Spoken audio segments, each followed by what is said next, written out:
내가 사람들에게 얘기했을 때 그건 꿈 같은 얘기야 하고 비웃으면 나도 그런가 하고 생각했다. 그래도 나는 포기할 수 없어 그 꿈 같은 이야기를 진심으로 꿈꾸어 보려 한다. 쓰이지 않는 소설은 존재 않지만 시는 쓰이지 않아도 존재합니다.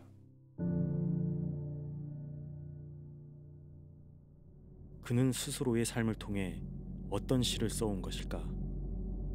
암호 같은 시어 속에 담긴 시인의 고백이 시작된다.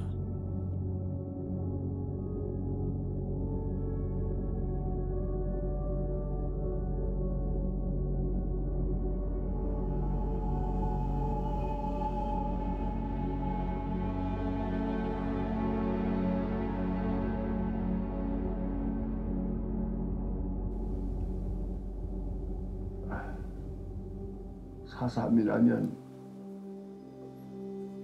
정당성은 역사적으로 우리 측에 있는데 그게 성과 결실을 못한 채 전혀 듣지 못했던 그동안 제주에 살면서 다른 어떤 어르신, 다른 노인들을 만났을 때랑은 사뭇 다른 느낌이었어요. 우리나라 분단 고정이 되는 일에는 목숨 걸고 이제 막으려고 하지는 결실 못 받지만 말이야. 얼마나 죽었나 아니. 그날 뭐랄까 이렇게 어쨌든 더듬더듬 이제 옛날 기억을 찾아가면서 이렇게 더듬더듬 말씀을 하시는데 그 말씀하시는 거 하나하나가 이제 막 그 꽂히는 거죠, 가슴에 이렇게 쭉쭉쭉 이렇게.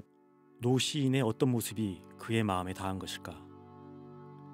처음 마주한 날의 강렬한 느낌은 그의 노트에 생생하게 남아있다. 어느 노인의 방에서는 느껴보지 못한 공기를 담고 있었다. 할아버지를 뵙는 듯한 느낌이다. 시인의 모습에서 할아버지를 상상한다. 어찌 보면 닮아 보인다. 노인의 얼굴은 예사롭지 않다. 더듬는 말은 가슴에 닿는다. 그 후 시에서 영감을 받아 사진을 찍기 시작한 양동규 씨. 작품 세계에 찾아온 큰 변화였다. 그 이후로는 계속 그게 그냥 연결되는 것 같아요. 예, 작업을 하든 뭘 하든 간에 시와 사진 작업이 그냥 계속 연결이 되는 듯한 느낌이었던 것 같아요.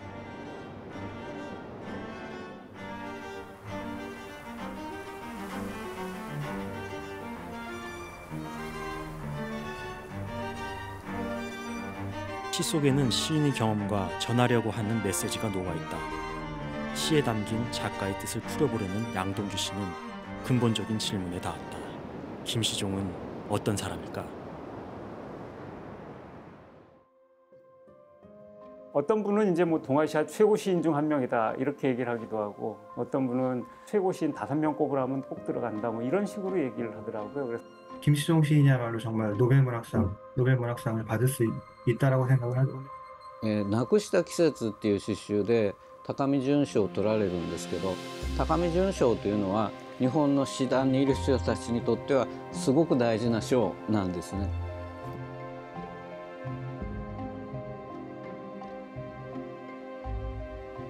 本当のノンフィクション作家とか研究者が書いた作品が選ばれることが多かったんですけども、詩人、しかもね、在日外国人の詩人が書いたこういった散文エッセイで賞を取ったのは、初めてだと記憶します。 1955년 첫 시집 지평선을 발표한 김시종은 총 11권의 시집을 비롯해 2권의 자전과 평전을 펴냈다. 거의 김시종 선생 움직였다 하면은 뭐 취재 나서는 뭐 NHK 기자라든지 엄청 많이 몰렸대요. 일본 사람들이 특히나. 그리고 일본의 그 김시종 선생님을 열렬히 그러니까 따라다니는 사람들이 상당히 많습니다.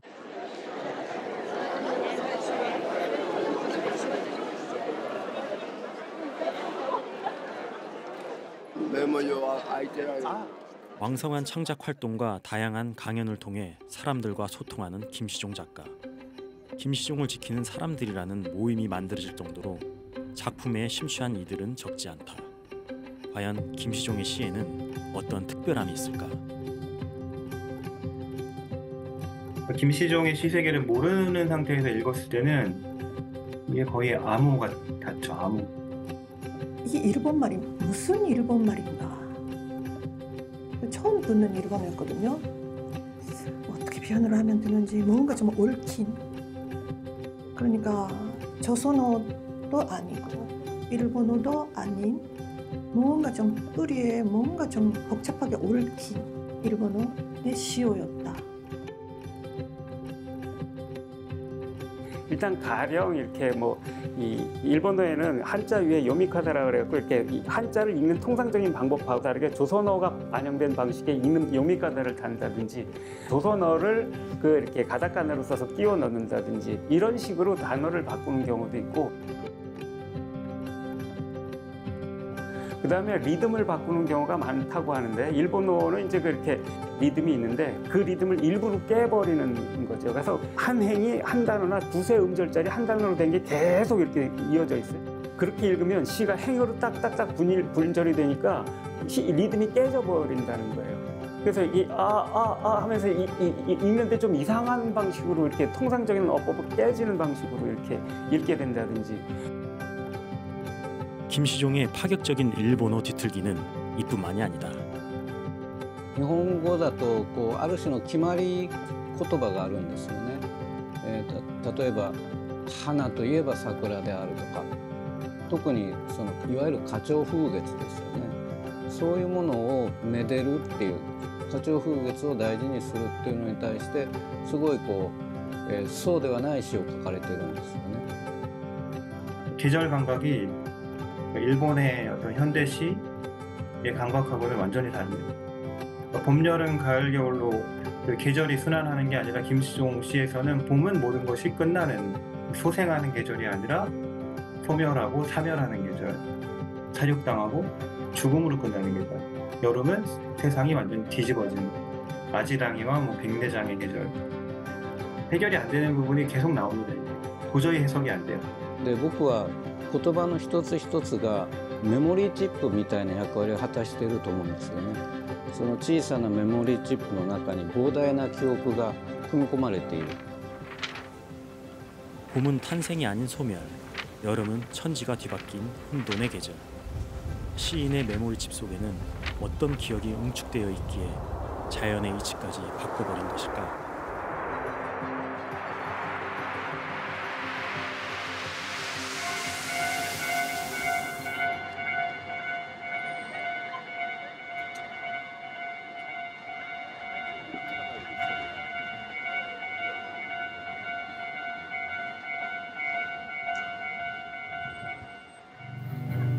내 고향 7월은 청포도가 익어가는 시절, 이 마을 정설이 줄저리 연설을 한번 들었었어요. 오사카에서 50몇 년 만에 고백처럼 이제 말씀을 하셨는데, 그 연설이 아주 직접적인 사삼과의 관련된 인물이었던 걸 알게 되었죠. 해방 이후 사회주의를 믿었던 그는 4.3 사건의 참혹함 속에서 홀로 도망친 죄책감을 품고 살아온 것이다.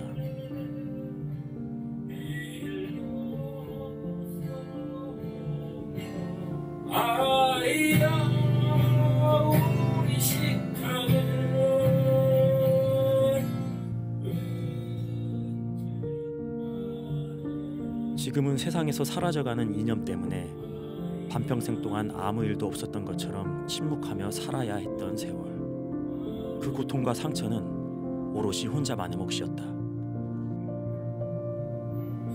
아니, 이렇게 깊숙하게 사삼과 직접적인 삶을 사신 분인데 왜 그렇게 아무리 그 도망자 신분이라는 그게 이제 가슴 아팠을지라도 너무 많이 오랜 세월 숨기고 「 이 사셨다라는 생각이 들었어요.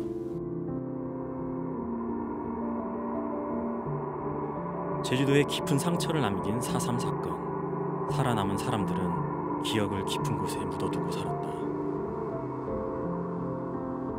4.3은 더군다나 아주 오랜 동안 발설할 수 없는 일이었었잖아요. 그렇기 때문에 말하지 못했기 때문에야말로 그것은 선생님에게 있어서 어마어마한 안에서 그러니까 내적 에너지가 되었을 거라고 생각합니다. 심지어 사모님도 아주 오랫동안 모르셨다라고 말씀드렸었거든요. もちろんその時4産の経験者っていうのは知りませんでしたし、当時はまだ先生は公の場で、まだ話していなかった時期だと思います。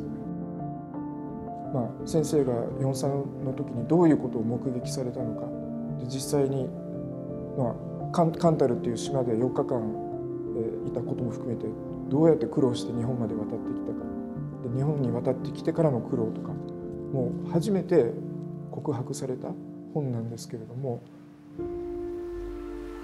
큰 파도가 너울거리는 관탈도 바다. 바위 그늘에 납작 엎드려 몸을 숨겼지만 추위에 떨리는 이가 멈추지 않았다. 나흘째 되던 밤 다가온 낡은 일본행 밀항선. 생선 창고에는 남녀가 꽉 차들어 있었다.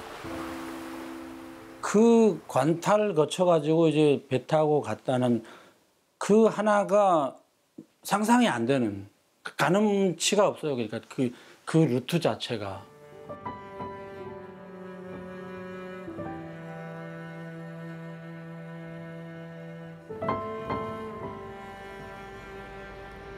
숱한 죽음의 기억을 안고 감행한 밀항. 열악한 밀항선의 창고에서 죽음의 문턱을 헤매던 18살의 김시종은 기차 소리에 정신을 차렸다.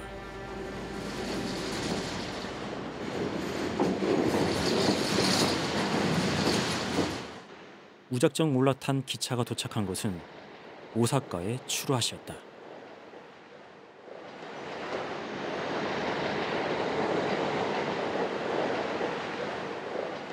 이게 속가이도로니까, 그러니까 저 여기에 내려서 노면전차, 여기가 노면전차 있었더니, 그러니까 터벅터벅 걸어서 왼쪽으로 속가이도로를 왼쪽으로 꺾어서 골목에 들어갔다. 그렇게 했으니까. 밀항에서 와가지고 제일 처음 내린 데인 거지. 거기서 이제 도착 타서 여기 도착한 다음에 여기서부터 걸어가지고 어디로 가야 될지 모르고 그냥 뭐. 근데 뭐 친척네 집에 찾아가지고 갔잖아요. 그렇지. 근데 그 주소를 잊어버렸잖아. 김시종의 일본 생활이 시작된 추루하시. 그 시작을 알린 것은 철길 소리였다. 전철 이미지, 철길 이미지 하면 그냥 난 김시종 선생이 그냥 가볍게라도 연결되고 그렇게 돼버려요. 김시종 선생님이 30년 살았다고 한 그 집도 가봤는데 그 바로 옆에 그 JR선이 지나가는 곳에 살고 계셨던 거예요. 30년 동안 그 열차 소리를 들으면서 진짜 어떻게 되게 정신없을 것 같지 않아요? 오히려 글 쓰는데도 힘드셨을 것 같은데 그때는 기차가 저렇게 빨리 안 지나가나? 조금 느리겠지. 그들이 일본인들이 그 전철 소리를 가탕고통 그렇게 표현해요.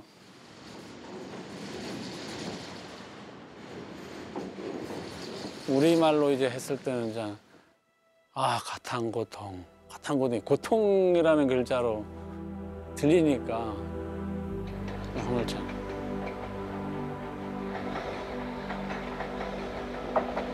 김시종 시인에게 고통이란 무엇일까? 발자취를 더듬어 볼수록 더욱더 늘어나는 의문들. 김시종 선생님은 그런 표현을 썼는데요. 내 기억은 밤송이처럼 응어리져 있다라고 말씀하셨죠. 밤송이라고 하는 건 가시가 있잖아요. 그러니까 손대기가 어렵다, 손대려고 하면 아프다라고 하는 의미일 수도 있겠죠. 근데 또한 손이 데이지 않았기 때문에 어떤 의미에서 그 밤송이의 알맹이처럼 기억이 잘 보존되어 있었는지도 모르죠. 스스로가 자전을 써내는 활동이 그런 의미에서는 가해 활동이 아니었을까? 그러니까 그 얼었던 기억이라고 하는 것을 액화시키고 기화시키는 그런 과정이 아니었을까?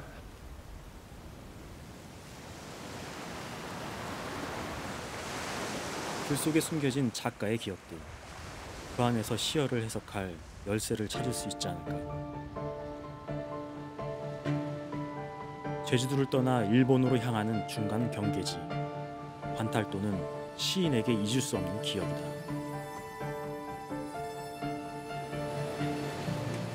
한밤중에 운어한 바닷바람 속에서 흘러나온 금생에서 이별하는 아버지의 말이었습니다. 다음 때의 계획도 마련해뒀다.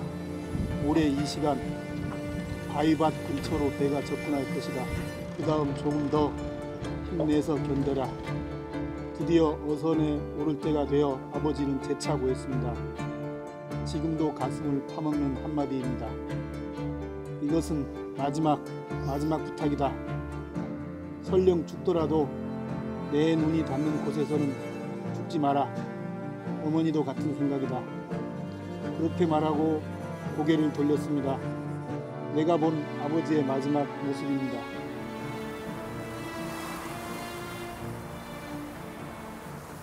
김시종 선생님 시 보면 유독 바다에 대한 이야기, 바람에 대한 그 글들이 많이 나오는데, 특히 그 바람은 바다의 깊은 한숨에서 새어나온다라는 이가타에 나온 시 문구처럼 아마 이 섬에 혼자 이렇게 외롭게 있으면서 그런 어떤 바다에 대한, 그 바람에 대한 그런 그 어떤 감정, 그런 것들을 좀 떠올리지 않았을까라는 생각도 들기도 해요.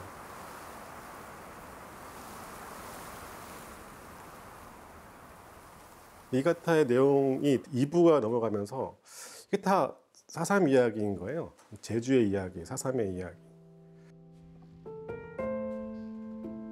시인은 이제 4.3에 대해서 직접적으로 쓰지 않았다라고 하시는데 고도의 어떤 그런 문학적인 상징으로 들어가 있다고 볼 수가 있죠. 봄은 4.3의 계절이잖아요. 제주 4.3이 시작된 계절. 그렇기 때문에 소생하는 계절이 아니라 모든 것이 사륙되는 계절인 거죠.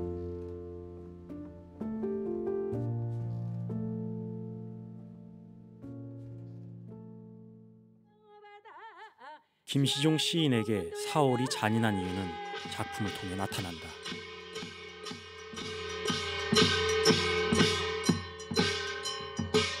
나의 봄은 언제나 붉고 꽃은 그 속에서 물들고 핀다. 짓밟힌 진달래 저편에서 마을이 불타고 바람에 흩날려 군경 트럭의 흙먼지가 너울거린다. 초록잎 아로 새긴 먹구슬 나무 밑동, 손을 뒤로 묶인 내가 뭉개진 얼굴로 쓰러져 있던 날도 흙먼지는 뿌옇게 살구꽃 사이에서 일고 있었다. 4.3의 피해자들 아름답고 뭔가 단정하게 추모하는 걸 반대하세요. 왜냐하면 썩어가고 있고 이제 이런 것들을 다 보신 거죠. 구더기가 들끓고 있고.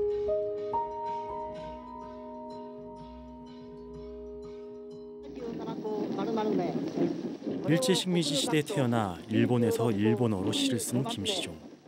그러나 일본의 기성문학과 거리가 멀었다. 사실 이분은 이제 그 일본어가 이제 일본어와 일본어 시의 서정이나 이런 것들이 어려서 취해서 살다가 해방의 시간에 이제 남들은 해방이라고 만세 부르는데 자기는 눈물로 패전을 겪었던 황국소년이었다고. 그때 이제 사실 이제 그렇게 되면서 자기가 알던 모든 것들이나 이런 것들이 다 엎어져 버리고 의미가 하나도 없이 되어버렸다는 이런 경험을 했던 분이잖아요. 김시종 시인에게 여름은 세상이 뒤집힌 그런 계절이에요. 김시종 시에 등장하는 이제 백내장은 1945년 8월 15일 광복 해방입니다. 희뿌옇게 보이는 어떤 그런 상황들, 그만큼 이제 어질어질하고 소년의 세계가 완전 무너져 내리는 그런 시간이죠.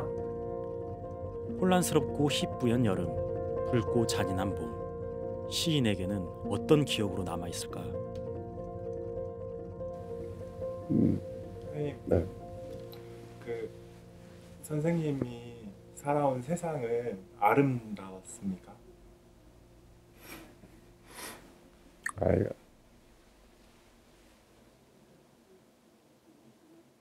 그러니까 일제 시대라는 것은 허용할 수 없는 시절인데 아름다운 시절 찾아보면 내가 일제 시대 그 장성했던 그 무렵의 시대는 아름다웠다고 말할 수 있지네. 난 그 식민지란 말 자체도 몰랐다니까. 그냥 석양도 아리따웠고 산속에 볕이 쪼이듯이 말이야. 거기만 언제나 바빴고 일본에서 지낸 시절은. 그러니까 해방이 돼서 무엇이 아름다웠나. 한라산도 말이야. 거기도 무려 얼마나 많은 사람들이 어딘가 묻혀 있고 말이야. 애먹에 죽은 사람들. 그러니까 한라산에 비치는 석양을 보고 아이고 곱지 말이야. 약간 자기를 돌이켜볼 때 그런 고음을 말이야. 슬퍼요. 슬픔보다도 막 숨이 막히는 슬픔이네.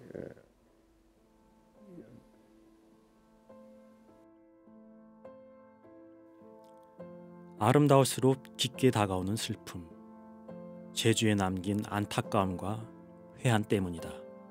김시종 선생님의 삶에서 이 제주라는 섬은 단순히 그냥 제주가 아니고 어머니의 섬이고 아버지를 묻은 곳이 되는 장소적 특징이 있는 것 같아요. 그러니까 무슨 말이냐면 끊임없이 아버지와 어머니에 대한 이야기를 계속 책에도 쓰고 여기 시에도 남기고 있고 그러니까 자식을 그렇게 떠나 보내고 그 뒤에 하루 한 번도 못 본 거잖아요. 만날 수 있는 기회가 없었던 거죠. 만날 수가 없었던 거죠. 그런 것들에서 오는 어떤 그 회한이나 이런 것들이 되게 컸다는 게 많이 느껴져요. 1998년 10월 김시종 시인은 49년 만에 부모님을 만나기 위해 제주도를 찾았다. 부모님의 장례식도 지키지 못한 불효자의 마음에는 깊은 후회만 남았다.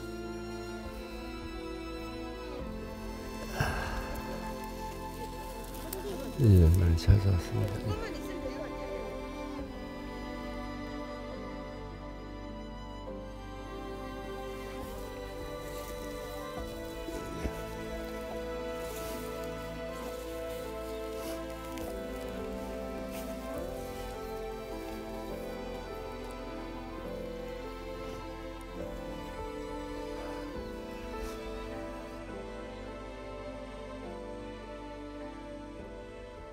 오 선생 어디 가셨나? 여기 계세요. 아니, 여기 계세요.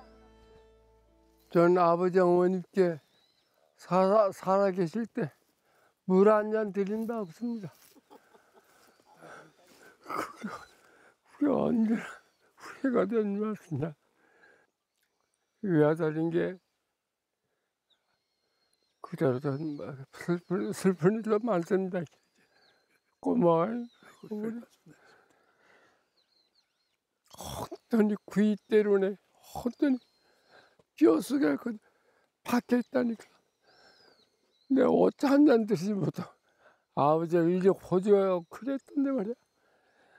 아유, 다행이다. 고마워. 고맙습니다. 고맙습니다. 다시는 아버지 어머니 곁을 떠나지 않겠습니다. 같이 있을 수 있는 날 기다려 언제나 기원하고 왔습니다. 저에게는 역시 저 세상이 가까이 만나뵈는 영원한 곳입니다.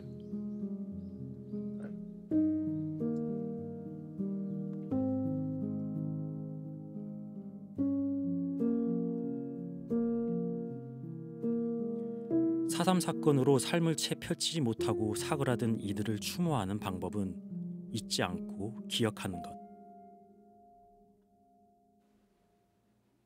쓰이지 않는 소설은 존재 않지만 시는 쓰이지 않아도 존재합니다.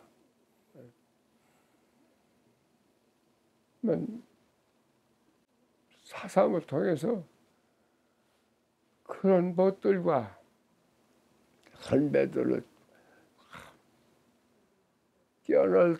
껴안을 수 없이 많이 알고 있습니다. 많이.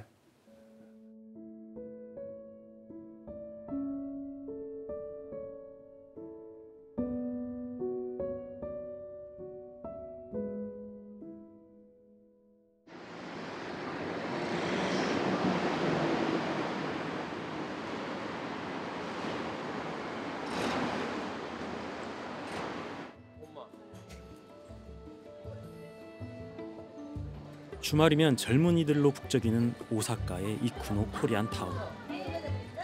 그래서 제가 처음에는 2004년쯤에 남북 정상회담이 처음으로 열렸을 때 여기 취재를 시작을 했는데, 그때는 거기 다니는 분들이라고 하면은 거의 다 제일 동포분이 없다고 할 수 있는데, 지금은 보시는 것처럼 일본 분이 대부분이고, 특히 젊은 여자분들이 대부분이라고 할 수 있을 정도로 한류의 힘이 많이 느껴집니다. 네. 지금은 깔끔하게 탈바꿈했지만 원래 이곳은 조선인들만 모여 사는 지저분한 동네였다. 우리 소위 어릴 때 가두면은 이 동네 자체는 일본 사람들은 진짜 들어오지도 못했죠. 특히 옛날 같으면은 소위 말하는 밀항을 해갖고 들어오는 사람들. 우리 어머님도 옛날에 그렇게 밀항을 해오셨고, 그런 걸로 인해 가지고 조금 어수선했죠, 여기 분위기가. 또 여기 히라노강 자체가 조금 비가 많이 오면은 다 강물이 흘러나가지고 그냥 그런 지역이었죠, 여기 소위 코리아 타운이라는 게. 우리 제주 출신 작가로 성영옥이라는 그 작가가 계셔. 다리 하나 없는, 다리 세 다리로 그냥 있는 개를 많이 그리셨거든요. 나라 잃은 백성은 상갓집 개만도 못한다는 그런 걸로, 그냥 그 개보다 다리 하나 없는 개는 진짜 그런 표현들만큼 옛날 우리 한국인 조선인들이 그런 상황에서 살아왔다. 차별만큼 고통스러운 것은 같은 민족 간의 갈등이었다. 在日社会というのは、韓国を支持する大韓民国民団という団体と、北朝鮮を支持する朝鮮総連という団体でずっと歴史的に対立をしてきたんですけれども、 소위 민단 쪽에 남쪽을 옹호하는 사람이 있고 북쪽에 옹호하는 사람이 있고 하면은 만날 술 먹고 밥 먹으면 만날 싸움 벌어지고, 뭐 자꾸 나오는 게 뭐 김일성이 뭐요, 박정희가 뭐야 하는 것들 계속 들어왔고, 이런 것들이 형실로 지금 그 가까이 옛날에 많이 있었습니다. 혼돈의 제주도를 탈출해 정착한 오사카. 그러나 이곳에서도 이념 갈등은 계속되었다. 결국 제일 조선인들은 남한 또는 북한을 선택했지만 김시종 시인은 다른 선택을 한다.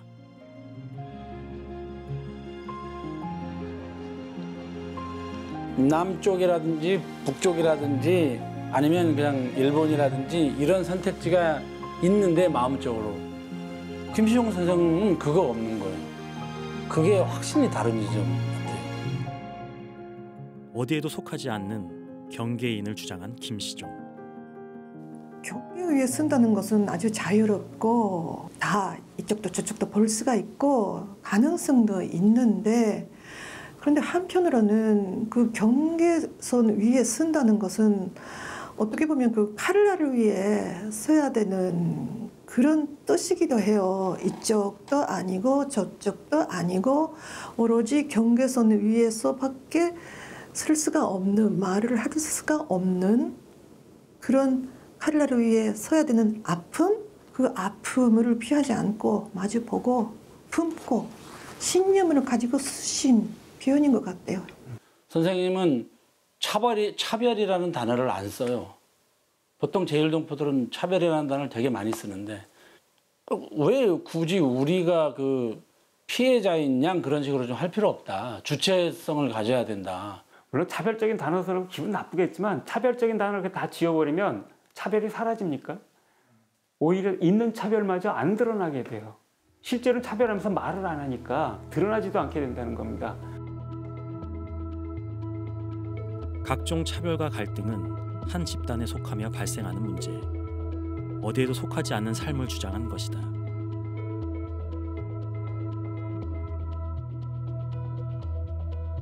선생은 よく在日は一つどころに生きるどういう意味かっていうと、だから例えば祖国南北朝鮮の場合はもう分断線を挟んでもう離れてもう別々の国として当たり前のように暮らしてるけども、在日の場合は要はまあどっちを支持しようがどっちにふるさとがあろうがどっちを支持しようが同じところで住むしかない、住んでいかざるを得ないっていうのが在日っていう存在っていう。 이쿠노 코리안타운에 세워진 시비에는 김시종 시인의 뜻이 새겨져 있다. 오직 그 속에서 가게를 열고 더불어 견디며 삶을 도우며 마침내 코리안타운의 일본인이 되었다. 일본의 끝 코리안타운 거리에 열을 짓고 찾아오는 일본의 젊은이들이 있다. 작은 흐름을 모아서 가면 본류인 것. 문화를 서로 갖고 모이는 사람들의 길이 지금 크게 열리고 있다. 사상이나 이념에 얽매이지 않고 더 넓은 시야로 세상을 보길 바랬던 김시종 시인은 국적에 관계없이 입학할 수 있는 배움터의 문을 열었다.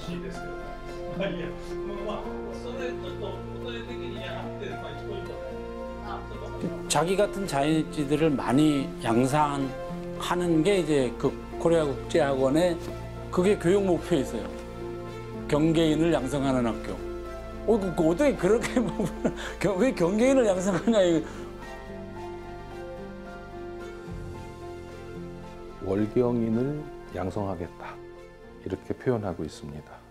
월경 그러면 국경을 넘나드는 것을 말하거든요. 모든 사람은 다 자기 나름의 뛰어넘어야 할 경계, 다른 말로 벽, 그런 것들을 다 갖고 있어요. 차별의 대상, 반대편에서 보면은 보호의 대상, 그런 게 아니라 뛰어넘었을 때는 다 똑같은 어려움을 겪고 뛰어넘어왔다.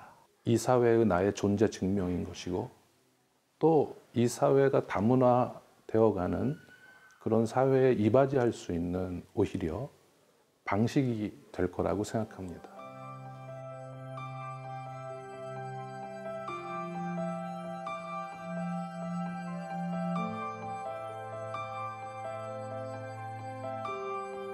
그의 생각과 행보에서 알 수 있듯 김시종 시인에게 고난과 갈등은 극복의 대상.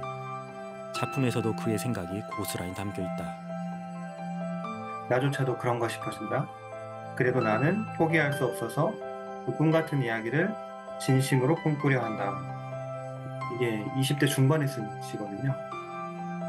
그런 상황을 제주 사상을 겪고 저 같으면 저는 제정신으로 못 살 것 같거든요. 근데 이분은 긍정하고 있어요.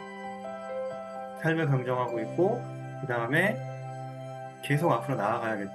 나만의 새로운 지평을 열어야겠다. 라고 하는, 저는 처음에 그걸 읽고 좀 믿기지가 않았죠. そういったことで本当だったら精神的にもおかしくなってるし、まあ要はいくつも本当いろんな危機を乗り越えてきた人だと思うんですね。そういった意味で強い、だから人間として見た時にも強いすごく強い人だなと思いますし、それは一人の人間として社会の問題というよりは一人の人間として生きていく上でのヒントになるんじゃないか。 실은 이제 그렇게 살면서 사람들이 비장함이라든지 슬픔이라든지 분노라든지 이런 정서가 주조가 되게 마련이잖아요. 근데 김시종 선생의 시를 보면 초기에도 그렇지만 놀라운 유머, 굉장히 유머러스해요. 저는 극복이란 단어의 가장 좋은 경우일 거라고 생각이 들어요. 그러니까 자기가 주어져 있는 상황에 매몰돼 있으면 절대 웃질 못합니다. 자기가 참 굉장히 남이 보면 곤혹스럽고 난감하고 어떻게 저걸 견디나, 미치지 않고 저걸 어떻게 견뎠을까라고 스스로 말씀하시는 그런 상황조차도 거리를 두고서 볼 수 있었기 때문에 가능하다라고 생각이 들고 그것이 그냥 그 상황에 줄줄 끌려가는 것과는 다르게 넘어설 수 있었음을 잘 보여주는 게 아닌가 생각이 들고, 그런 의미에서 우리는 정말 그런 유머 감각을, 웃을 수 있는 능력을 좀 배울 필요가 있다. 그렇게 힘든 상황에서도 웃고 사셨으니까 저는 그게 참 그분 삶이 감동적인 이유 중에 또 하나의 중요한 이유입니다.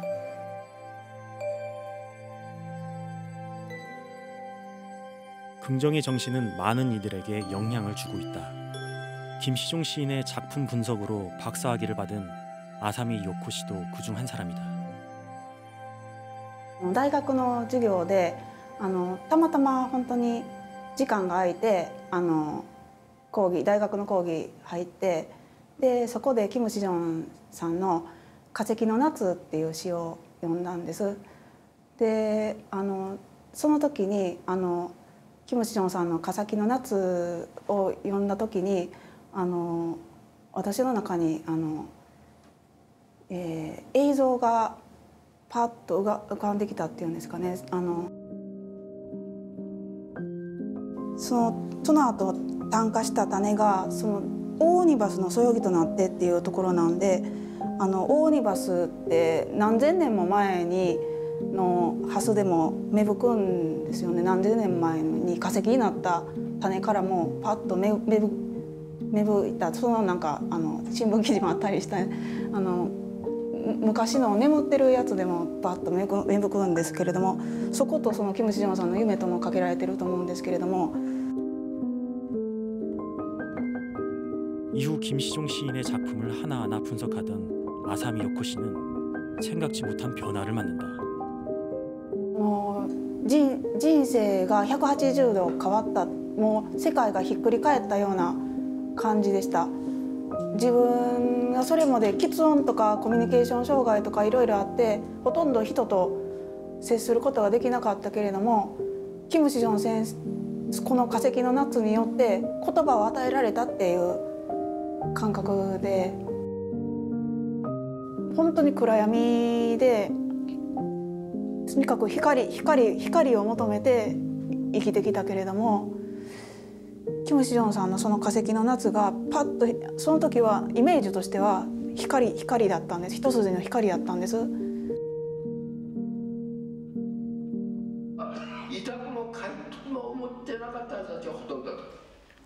작품을 통해 목소리를 내온 김시종 시인이 강연과 반전 시위까지 동참하자 그에게 귀를 기울이는 일본인들이 늘었다.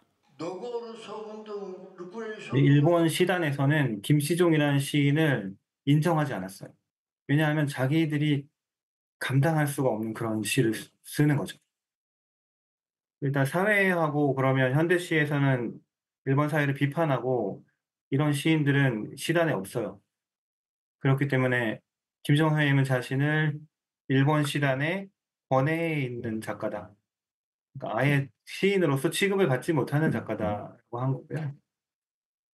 그러면 누가 이제 김시종이라는 그런 시인의 시색에 열광하고 이게 뛰어난 문학적 가치가 있다라고 보냐 하면 시단 안에 있는 사람이 아니라 바깥에 있는 사람들인 거죠. 참다운 것을 침해하는 것에 반대하는 것이 시라고 주장하는 김시종 시인. 일본 사회가 감추려 하는 이면을 시에 녹여냈고 많은 사람들은 그의 용기에 화답했다.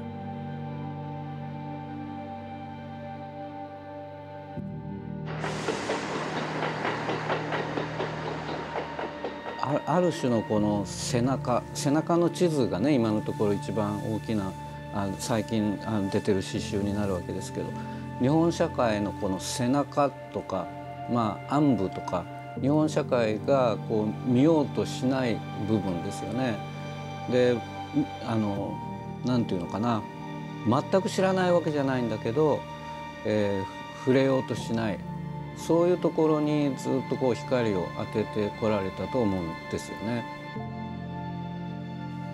その日本社会の中で周辺に置かれている人でその中心はやっぱり在日だったわけですけどだけど在日だけではなくて日本人で周辺に置かれている人たちでそういう人たちの声っていうのを言葉にしていくっていうすごく、やっぱり大事なことをされてきてでそれとシジョンさん自身のこう人生の流れがかぶってるんですよね。だからそういう意味でやっぱりすごい詩人だなと思います。 김시종 시인이라고 말씀드리잖아요. 근데 김시종은 활동가입니다. 그러니까 김시종 활동가이고 김시종은 교육자이기도 하고요. 그리고 김시종은 문학자이기도 하죠. 전 그런 의미에서 김시중의 운동은 되게 여러 층에 있다고 생각해요. 1차적 운동이 있다고 한다면 제1조선인에 대한 차별의 문제와 그리고 제1조선인 사회 안에서의 어떤 위계의 문제 이런 것들에 맞서 싸우는 김시중이 있었겠죠. 근데 주로 그 김시중은 실패하는 김시중이었을 겁니다. 1차적 운동 속에서의 실패라고 하는 걸 어떻게 되갚을까? 그래서 그한테는 좀 문학이 필요했다고 생각을 합니다. 그게 2차적 운동이라고 얘기할 수 있을 것 같아요. 매번마다 그때 거기까지 못 가고 매번마다 뒷걸음질 치고 매번마다 후퇴한다 이런 감각이 있었을 그 사람에게 뭔가 사상의 영역에서라든가 정신의 영역에서라도 자신의 또 하나의 승부처를 만들어서 거기서 자신의 다른 싸움을 이어가는 것 그건 굉장히 실존적인 문제이기도 할 텐데 그 실존적인 김시종이 전 운동가 김시종을 떠받치고 있다고 생각해요.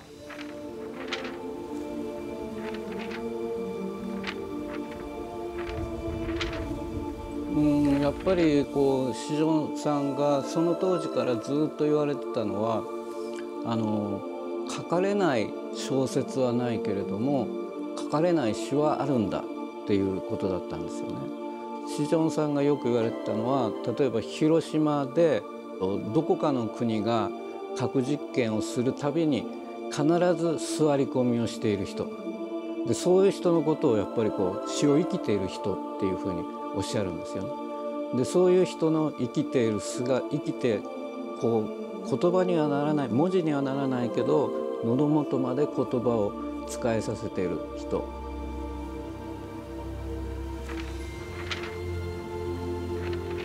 세상 속 작은 목소리들을 담아 김시종의 시는 세상 곳곳에 퍼지고 있다.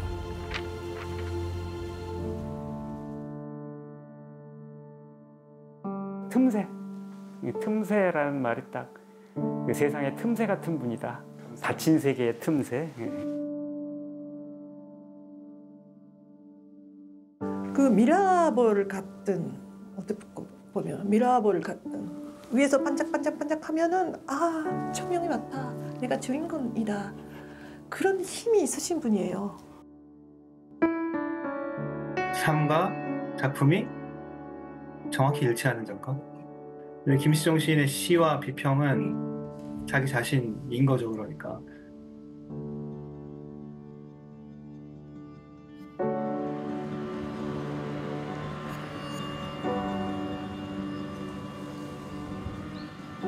역사의 소용돌이로 겪은 고통을 시로 극복하고 경계인으로서 많은 이들에게 용기와 희망을 준 시인 김시종. 질문이 떠올랐다.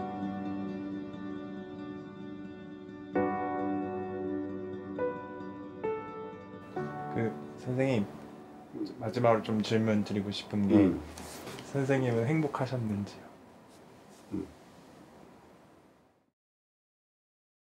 아버지 어머니 생각나고 같이 움직이다 나만 살아남은 그 것들도 있어서 단순히 얘기는 못하지만은 제 의지하고 있는 것을 사고하는 것을 변색시키지 않고 살았다는 점에 행복합니다.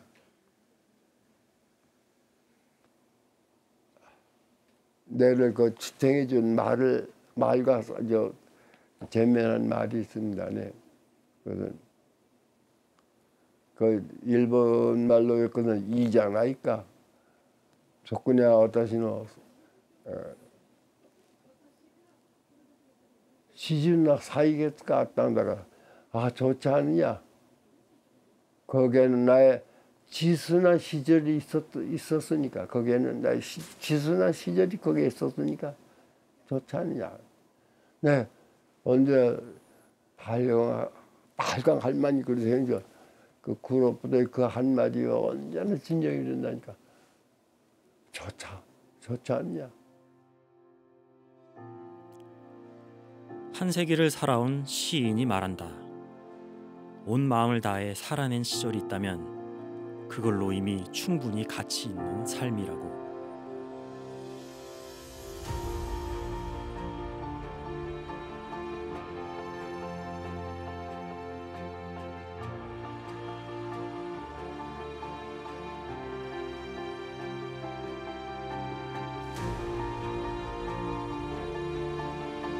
세상의 경계에서 불의를 향해 외치는 시인이자 스스로 한 편의 시가 되고자 했던 김시종.